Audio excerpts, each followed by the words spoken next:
Well, welcome back. Welcome anew to the Further Faster podcast. I'm Joseph McClendon, and I will be your host, your guide, and maybe even your mentor for this next little while on this journey to do exactly what the name implies, and that is to assist you in going further, faster, in becoming more wealthy. And around here, of course, wealthy means healthy, happy, and financially abundant.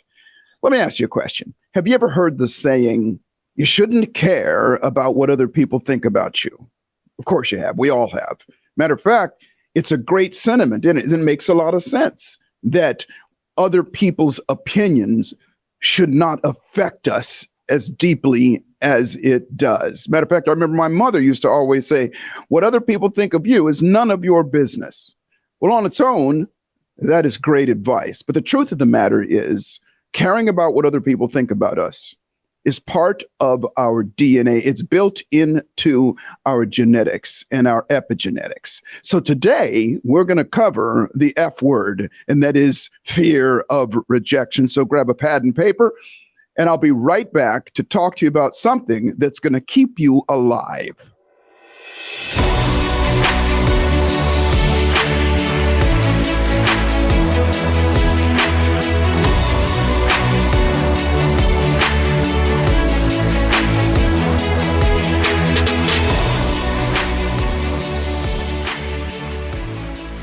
So why is it that we care so much about what people think about us? Why do we dress nicely? Why do we put on makeup, wear nice clothes, drive cars? Why do we worry about what people think about us if we make a mistake when we're speaking or talking or walking or doing anything?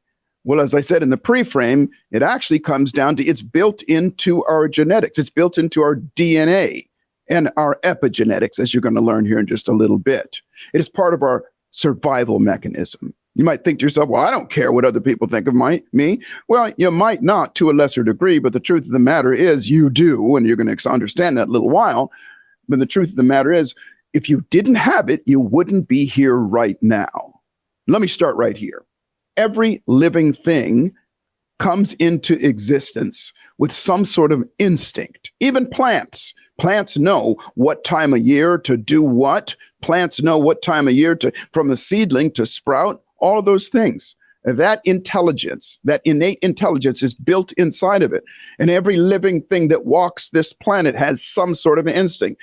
The gazelle, the baby gazelle that's born on the Serengeti plains, as soon as it drops out of its mom, it has to either stand up and walk within a few minutes or learn to hide in the brush from predators. Otherwise, it will die. So everything has instinct, including human beings. But the truth of the matter is, human beings have less of it than almost any animal on the planet. Birds don't have to go to school to learn how to fly south for the winter. Human beings, we come into this outside of, I think the elephant is the only other animal that is dependent on its parents or somebody around it for its absolute needs for the longest period of time. An elephant, it's 2 to 3 years. Now, an elephant will stay with its parents and with its caregivers up to 16 years old. But by 2 or 3 years, that animal can feed itself and find food on its own. A baby at 2 or 3 years, it'll die if it's left on its own. So babies, they know instinctively that they have to have other people around to give them their emotional and physical needs. Now, there's an unbelievable amount of research done on this subject, but I'm going to start with a book that I read many, many years ago, and I forgot the author's name, but the title of the book was You Were Born Perfect, What Happened? And what they talked about was this, that when we come into this existence, we're born kicking and screaming, and we have only one fear and 2 needs.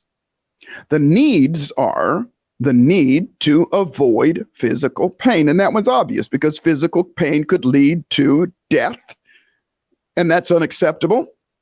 It is a survival instinct that's built into every living thing. We must keep on living. The other need is the need to grow and learn, because again, instinctively, that little baby knows at some point it's going to have to fend for itself. It's going to have to be on its own, and it's going to have to learn about this world that it lives in. So that's why babies experiment, put things in their mouths and do things and crawl all over the place and experiment, doing all kinds of things because they're learning about the world. Those are the needs, and all babies have them. But the only fear that a human being has is the fear of being left alone.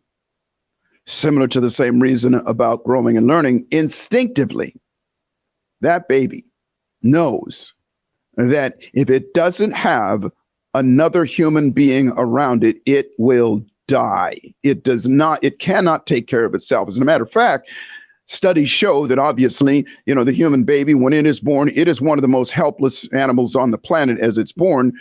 And they say it's because of our big brain. Our big head is so big that it wouldn't fit through the birth canal if it was at its fully developed stage to have all of the instincts that other animals do and all the intelligence that other animals do. So we're born with a smaller brain and a collapsible head so that it comes through. Now, human beings do have some instincts. All babies can swim and all those things, but it goes away, doesn't it? It atrophies out of it. We'll talk about that here in just a little while. But the truth of the matter is, what does not atrophy out, and as a matter of fact, to a lesser or greater degree, gets better or worse through time.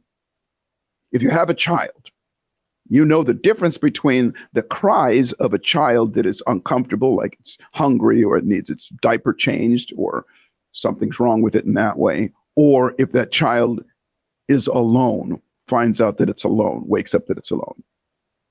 When they hook a child to an EEG machine, electroencephalograph machine, and they register the level of fear, it is the same as the fear of death when that child realizes that it's alone. I remember when my son was little, it was definitely, you could tell a difference between the scream that when that baby was left alone than when that child was hungry. And again, it is all for the reasoning that that baby knows that it's got to have somebody around it for its physical and emotional needs. Now, you say to yourself, okay, well, that's an infant. We all grow up. Well, the truth of the matter is that doesn't go away. As a matter of fact, like I said, to a lesser or greater degree, it gets better or worse. I'll give you an example. Kids go to school. Now, by the way, it lives inside of us. It's deep inside of us. And it's in, as I say, our genetics. And I'll talk about epigenetics here in a moment. But it lives inside of us. And what happens is, here's the example. Let's say you made it all the way to high school. You made it all the way to grade school. And you get there, and there are the popular kids, and there are the unpopular kids. And the unpopular kids they stay in one place. The popular kids stay in the other place. And what happens is, matter of fact, there was several movies about it called Mean Girls a little while ago. Why do the kids care so much about what other people think about them? So you may have one kid that say, yeah, look at those kids, you're poor, you need better tennis shoes, or those tennis shoes are crazy, or look at that hairdo you have, or the makeup that you have, and that kind of thing. And when that kind of thing is said, it is rejection. And rejection is that fear of being left alone. It's just another word, another phrase for being left alone, that fear of being left alone. And it strikes as deep as it does unconsciously inside of us and makes us feel like we're being rejected, which means we're being left alone, which means we could die. And I know that sounds dramatic and it sounds drastic, but the truth of the matter is most people don't know the difference because we've gone over it so many times. Because remember, whatever experience a human being has over and over again, it will become a habit. And habits are unconscious, which means we don't think about it. We don't reason about it. We go, oh, this makes sense or this doesn't make sense. We fear about it. Now, as a psychologist, the number one fear of human beings, the number one fear is the fear of rejection. Fear of rejection. I remember in Los Angeles, when I was practicing in Los Angeles, one of the most popular therapies that I would do would be grown men that are afraid of women. Ladies, you scare the holy bejesus out of us. I'd get these guys that would call me up, and these are big strapping, 6'3", 4, 5 men, macho men. And they would call me up, and I'd know right off the bat what was going on. And they'd go, Mr. McClendon, I understand you can help me with a fear. And I go, well, what's going on? And you could hear it in their voice. They'd go, well, there's this girl. There's this woman. And I go, really? Tell me about her. And they always say the same things. Oh, she's an angel. She's beautiful. I really want to ask her out, but I'm afraid to ask her out. And I always ask the question, well, what would happen if you did? And they go, well, she could say no. She might say no. And I would also say again, well, what would happen if she said no? And across the board, like clockwork, they'd always say the same thing. Oh, I would just die, or something to that manner. I would just die. I don't think I could take it. She's this, she's that, and all those things. Which goes back on just what I was saying. If they got rejected, especially by somebody that they held in such high esteem, somebody that they admired, if they got rejected, it would mean there's something wrong with them. And if there's something wrong with them, then they would be rejected by society and they would die. Now, they don't intellectualize that, but they just have that feeling. Now, without going into it, you've heard maybe me talk about it before. My therapeutic methodology as a neuropsychologist is a bit unorthodox, because guess what would be in my office, or shall I say, who would be in my office when they showed up in my office? I had a friend of mine on a scale from 1 to 10 of absolute sexiness and gorgeousness. She was an 11 or 12 or a 13, and I would hire her just to sit in my office and bring these guys in. Why? Because I wanted to experience that fear and see it so we could do something about it. Now, that's on a whole nother episode, and I'll tell you about how I would go about doing that. But the truth of the matter is that fear of rejection lives in every single one of us. Now, that's a radical example, but I'm sure you can correlate that to other things. Why is it that stage fright is so huge? Why is it that when people have to get up and speak to somebody, when people have to talk to somebody? Now, by the way, things have changed a little bit right now. I shouldn't say a little bit, quite a bit, because of the advent of social media. More and more people are more comfortable with being in front of the camera and doing that than they used to be. But it's still kind of the same. And so, as I said, going all the way back to when that baby has that experience, and I mentioned something called epigenetics. Now, epigenetics are this. It is among other things, one of its main components is the study of how the fears of the ancestors are passed along to generations and their offspring. How the fears of the ancestors, of the grandparents and the grandparents before then, the great-great-great-great-grandparents, all the way down to caveman times, are passed on to the other generations. And the example that I like to use, and again, there's so much study on this, so many things, and this is just one aspect of it, is that they would take mice. And this is an example because they did things with human beings as well, but this is probably one of the clearest examples that I could give, is they would take mice. And they would introduce these mice to the smell of cinnamon or maybe vanilla. And as soon as they would introduce the smell to the animal, they would also give it an electric shock. Now, I'm not crazy about this experiment. I'm just giving it to you. It's because just as the example. Introduce the smell, shock the animal, give the animal some pain. Till pretty soon, every time they introduced the smell of vanilla or cinnamon or whatever that fragrance was, that animal would go into stress. They would measure it, its cortisol release would be high, and it would go into a panic mode. Now, here's the interesting thing. They took these mice and they bred them with other mice that didn't have that same experience. And the offspring, they bred with another set of animals that didn't have that experience. And they offspring, 10 generations down the road. And you would think that would be bred out. Well, guess what?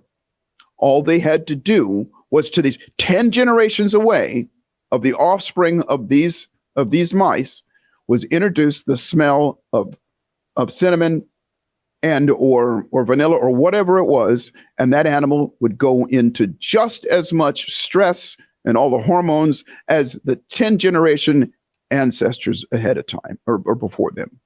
What does that mean? What that means is that fear got passed along. That's called epigenetics, into the genetics, which was already there, by the way, which was, some of it was already there, that some of the, any animal fears, any kind of pain. Like I said, that the number one need is to avoid fear. I mean, it's to avoid pain. So it already has that inside, but it is exemplified, elevated by just being passed down through the genes. Now, why do I say that? Let's just say you have an experience. Maybe you got up in front of your classroom at 10 years old, and you stuttered and you stumbled over your words, and there were some jerk kids in your classroom, and they teased you and they laughed at you. Now, you remember, you already have this fear of rejection deep inside of your genetics anyway, but this one made it even worse for you. And you became so afraid that you never spoke in front of people again. And the thought of having to get up and speak in front of people gave you heart palpitations, and you had anxiety attacks and all those things, and you avoided it at all costs. Well, guess what would happen to your offspring? Now, not across the board, because as human beings, one of the great things is that we can learn and we can change. Well, chances are, and it has been studied ad nauseum across the board. They look down the lines. Why do I have this? Why is it so much greater in me than it is in somebody else? And oftentimes they'll find out that there was an experience that this person before then, my mother was afraid, my father was afraid, and all of these things that go down the line. And all of this to say that this is not an exact science like that, but I'm sure you can see how these things could exist and do exist this way. Now, there is the antithesis. There is the opposite of that as well. And I just happen to be one of those examples. And it's what allows me to do what I do right now. If you know anything about my background, I've had the privilege of speaking live in front of well over 5 million people, sometimes 20, 30, 40, 50,000 people at a time. I love it. I thrive on it. I crave it. It's one of my favorite things to do. I was a musician for a great deal of my life as well as an entertainer and doing that. However, I will say this. There was a time in my life where I had stage fright so bad that I couldn't go on stage without going through all kinds of panic. But I had an interesting upbringing that, let's just say, it certainly didn't cure me of it, but it did make it a whole lot more comfortable for me and a lot easier for me to get over it when it was time to face those things. When I was about between 10 and 14 years old, my mother was a saint. My mom was one of these people who, even though we didn't have much, my mother would go out and do things for other people that had less than us. She would do basket brigades around the holidays. She would do things that would do, she'd always, collect money and things like that. And one of the things that she made us do, matter of fact, one of the things that she did was she would go, and how she did this, I don't know. She would go into the poor sections of town, into the ghettos of town. Now, we didn't have much at all. We didn't have money, but, we had more than them. And she would somehow convince parents of these children to loan us their children for the summer. I had 3 sisters. She would get 3 girls and 1 boy. And they were always like a couple years younger than us. And she said, your job through this entire summer is to mentor this child, is to give this, because you have more than they do, is to teach them and to raise them. And I hated it. I absolutely hated it because, at that age, you're 10 years old, it's summertime, you're out of school, you want to do the things that you want to do. And now I got this creepy little kid who just, was tagging along. And at one point I realized that this kid really looked up to me. And at one point I remember this to this day, then one time I was upset. I admit this. It wasn't a very kind thing to do. And I barked at this kid and I go, why are you always around? You're screwing up my summer. And this kid was devastated, absolutely devastated, could not stop crying.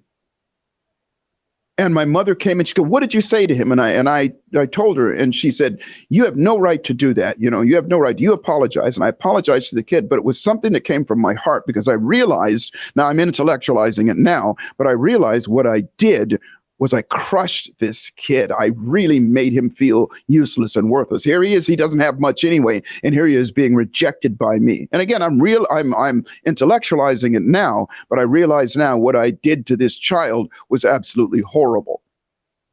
Now, fortunately, I changed my ways and I took him under my wing and I taught him some things and so on and so forth. And I think it was, about 3 or 4 years that we did this. And several of those children who are now grown men and women now have contacted our family and said that those summers, that those times that we accepted those children and that we took them into our family changed their lives, and it made them better people, made them different people. Why am I telling you this? Well, number one, obviously, if you've been around me at any length of time, you know that kindness is one of what I call the 21 immutable laws of magnetism. It gets more for you in your life, but it's the right thing to do. But it also changes people's lives because it helps them feel like, it helps them realize that they are accepted, which is the antithesis of rejection. Exception. And that's what everybody wants. People want to be accepted. And just a little bit of that kind of kindness changes everything. And when you do that, and when you do that for somebody, 2 things happen. Number one, you change their lives. But number 2, you change your life because you're the one that's doing the accepting. And it makes you feel good about yourself. Because guess what? Fear of rejection is not just fear of rejection from somebody else and other people. It's fear of rejection from ourselves as well. We go through our lives. I always say this: procrastination, hesitation, fear of failure, fear of success, self-doubt, self-loathing, imposter syndrome, and fear of failure. Those are the thieves of our dreams. And they're all generated inside whom? Ourselves. We're going to take a short break. And when I come back, I'm going to share with you a little bit more about what you can do to flip that switch, to flip that script, if you will, and create more of a not caring about what other people think, but an assumption that what other people think of you is something that is accepting and makes you feel and become a better human being. So I'll be right back after this.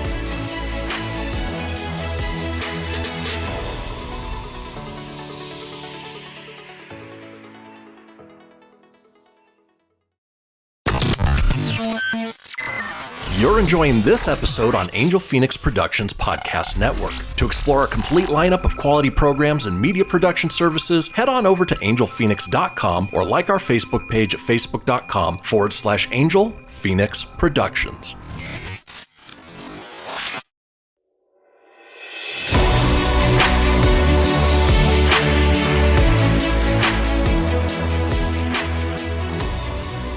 Well, welcome back. Welcome back. We have been talking about the fear of rejection, the number one fear of human beings, and why we care and why we should care about what other people think. And I know that flies in the face of a lot of my contemporaries who say, nope, don't care about what other people think. You shouldn't care. It doesn't matter. Screw those people. You're the one that makes a difference. And they're absolutely right in that last thing, that you're the one that makes a difference. And you should care about what other people think about you, with this caveat. Now, first off, let me finish what I was saying earlier before the break.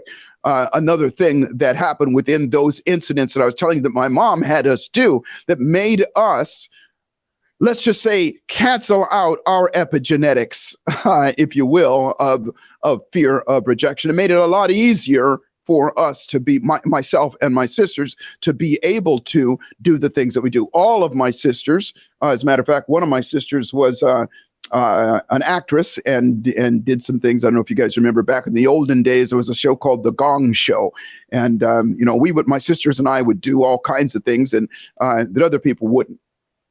And we didn't have the fear that most people did of that. And one of the main contributors of that, as I said before, one of the main contributors was that my mom gave us the task of mentoring other children as we were younger. And that was one thing. And by the way, when we did that, I would have to bring this kid around me, around my older friends, my friends that were around me, and they didn't appreciate that I brought this kid along as well. And I would defend this kid. Listen, this is, this is something I have to do. And if you guys don't like that he's with, then I'm out as well. And what happened is they would change. And so it gave me the opportunity to stand up to bullying, if you will. It gave me the opportunity to stand up and defend somebody else that had less and was younger and so on and so forth. That was one thing. But the other thing that she had us do, which again, I hated, my sisters hated it, but my mom made us do it. Number one, as I said before, she would have us go around and we would give baskets of food to families. We'd knock on the door and go, we want you to have this gift. And sometimes people were not accepting of that. It was just like, get out of here. We don't want charity, that kind of thing. We'd give this food to other people. But one of the other things that we did was my mother, and I say made us, through tears and anger and crying and all this thing, she made us go door to door collecting money for the St. Jude's Children's Hospital. We had to go up and we had this little speech that we had to do. And my mom sat us down and she said, you say it to me, you rehearse it to me. Oh, Mom, I don't want to do this. And we had to say this. Hi, my name is Joseph McClendon III, and I live in the neighborhood here. And did you know that there are children that are afflicted with illnesses like cancers and debilitating diseases, and they don't have the money to be taken care of? And so we're collecting money for the St. Jude's Children's Hospital, and anything that you could contribute would help these people. And I remember that, that speech was like, it's ingrained in my nervous system. But to go up and knock on somebody's door, and by the way, not everybody was kind, and not every matter of fact, most people were not kind. They were not even acceptable. They didn't accept it at all. People would slam the doors in our faces. People would say things to us about, I'm African American. They would say things about my race. They would say things, get out of here, that we're scamming them and things like that. But we had to go door to door. And I remember my mom taught us. She said, look, when you go to a door and you knock on the door and somebody is rude to you and somebody is mean to you, remember this, you have that person for just a few minutes. Somebody else, that's somebody's husband or somebody's wife or somebody's child, and they have that person 24/7. You just got a few minutes. So shake it off, wipe it off, and move on to the next person. Say next. And I remember going up to every door and doing that. And what would happen, and she used to also say, the next person might be the person that's going to be kind to you. And sure enough, I would say the average would be 10 people would say no to one person would say yes. And every once in a while, and it was freezing, by the way, this was in the winter time, and I hate the cold. Every once in a while, people would invite us in and give us cookies and, hot cocoa and things like that. And did you know that 3 years running, my sister and I, for whatever county or whatever section that was, were the highest earning. We collected more money than anybody else in doing that. And I remember at one point being excited to go to the next door, being excited about, okay, this is the next one. It's the next one. I might get a cookie. And the next one, it's this, and collecting the money. And then I started to realize, well, it's not the cookies. It's not all that stuff. It's the good that I'm doing for those children, because the experience that I had with that young boy back there when I made him feel bad and then I helped him feel good was the same experience that I got when I realized that I'm helping somebody feel good. I'm helping changing somebody's lives. And that made it easier, because when I, got out on my own, like I said, and becoming a musician and doing the things that I do right now, made it easier, because I hear now people go, Joseph, how do you do this? Well, I have methodology, and obviously that's what we teach at the Neuro Encoding Institute. There's ways to get through that even quicker. But the truth of the matter is, what I believe is I changed my epigenetics. I changed it. And evidence of that is right now, my son, now he's 16 years old, but guess what? He has seen his entire life. As a matter of fact, when he was born, he was born in 2007, and YouTube was just starting to come on the scene. And my dear friend, you heard him on one of the podcasts earlier, Andy Broadway, introduced me to videos and making videos. And so since my son has been on the planet, that's all he's seen me is in front of the camera and talking, and he's seen me on stage and things like that. And do you know that this kid is absolutely fearless? Absolutely fearless. I didn't have to teach it to him. He makes videos of his own. I bring him into seminars. He gets in front and he introduces me. He does things. He has a film class. As a matter of fact, one of the things that he does in school is his school. He's in high school now. He's a sophomore in high school. One of the things that he does is he does every few days, a news broadcast, like their school has a broadcast that they do, and he's up there, and people say, "Well, you're a natural," and he will tell them, "Well, listen, that's all I've known. That's all I've known in my life." So what I'm saying to you is this: is that yes, you have that inside of you, and remember earlier when I was saying that I would put an attractive woman in a room, and I would bring in my client, if you will, the person that had a fear of women. Here's the reason why, is because most people avoid the very thing that they want to get over for obvious reasons. Going back on what I said earlier, you want to avoid physical and emotional pain. So why would you put yourself in that kind of pain? Here's the reason why. Because you want to put yourself in that position so you can snap yourself out of it. Why? Because the more you do anything, the better you'll get it. And I call it human physics. Anything that a human being repeats over and over again, they'll get better and better at it. So the more you put yourself in front of the situation that makes you uncomfortable, and the more you snap yourself out of it, the better you'll get at snapping out of it, and the quicker you will. So how do you do that? You do what I'm doing right now. I call it talking into the void. Now, right now, I have a camera on me. I'm looking right in that camera, and I'm talking to you, even though I can't see you. Now, like I said earlier, in this day and age, it's gotten so much better because people are doing selfies and posting themselves and things like that. Well, here's what I encourage you to do. I encourage you to do this, and it's going to feel a little creepy in the very beginning, but I want you to do it. Because remember, around here, it's not about just listening to me or my guests yak and yak. We always want to give you something to help you go further faster so you develop a better muscle. And the muscle that you're going to learn in doing this is the muscle of stepping up. And it's not that you're not caring. It is that your assumption is, well, first off, let me say this. If you're concerned and you feel bad or you're worried about what other people think, there's a presupposition is that they think something bad of you. What if you thought that, well, wait a minute, they think I'm amazing. What if they think that I'm great? Or what if you don't think about the other at all? And the way to do that is to, as I said, speak into the void. Turn on your camera. And you can do anything. I don't care if it's recite a poem or read something from a book or talk to the camera and then watch it. Because here's what it comes down to. It is the equivalent of putting that beautiful woman in a room or a dog in a room if somebody has a fear of dogs. You have to face your fear.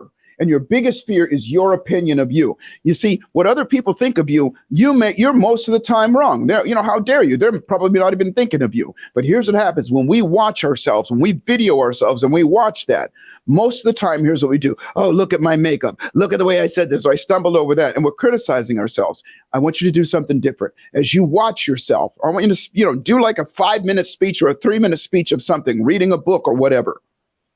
Talking about anything at all. And when you read it back, I want you to critique it like this. First, I want you to ask yourself what was great about it. And I want you to search your brain and I want you to find something that was great about it. Even I just did it at all, or I look nice on this, or that you look for it because the brain will start to rewire itself and you'll create more neural associations. Secondly, you ask yourself, what could I do that would make it even better?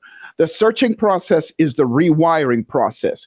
Do this. This process will help you become more comfortable with being around other people and will help you mitigate your fear of other people's opinion of you and help you start to recognize that you're a badass anyway. So listen, I want to thank you. And again, as I always say, this is not about just listening to me give you some advice. I want you to do this, and I want to hear back from you. And remember, life is always exactly what you dare to make it. And fortune, whatever you consider fortune is, fortune favors the bold. So the trick to life is to boldly step up and dare to make your life magnificent. My deepest wish for you is that you go further, faster, and become wealthy, healthy, happy, and financially abundant. I'll see you at the top.